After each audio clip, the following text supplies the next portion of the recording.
Sampai Singapura tahu, politisi PDIP bocorkan perasaan kecewa Jokowi ke Megawati. Salah satu media di Singapura, The Straits Times, membuat artikel yang menggambarkan hubungan Presiden Joko Widodo dan Ketua Umum PDIP Megawati.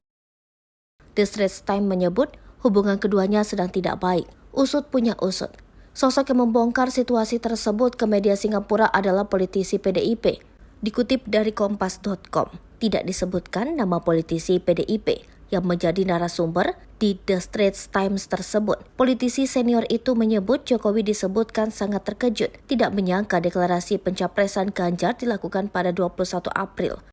Sumber kedua, seorang politisi menyampaikan kedongkolan Jokowi semakin meninggi setelah dua nama yang disodorkannya sebagai calon wakil presiden untuk mendampingi Ganjar ditanggapi dingin oleh Megawati. Adapun kedua calon kuat cawapres itu adalah Menteri Pariwisata Sandiaga Uno dan Menteri Badan Usaha Milik Negara Erick Thohir.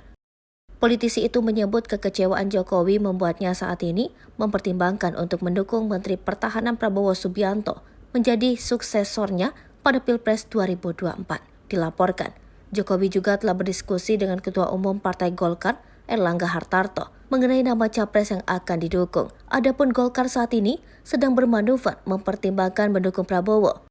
Juru bicara Golkar, Nurul Arifin, menyampaikan kepada The Straits Times bahwa Partai Beringin tidak punya komentar tambahan terhadap isu itu. Tetapi, Megawati juga diberitakan menyampaikan kegusarannya terhadap Jokowi, yang menurutnya adalah petugas partai. Sekretaris Jenderal PDIP Hasto Kristianto dan tenaga ahli kantor staf Presiden Ali Muchtar Ngabalin tidak merespons ketika dimintai komentarnya oleh The Straits Times.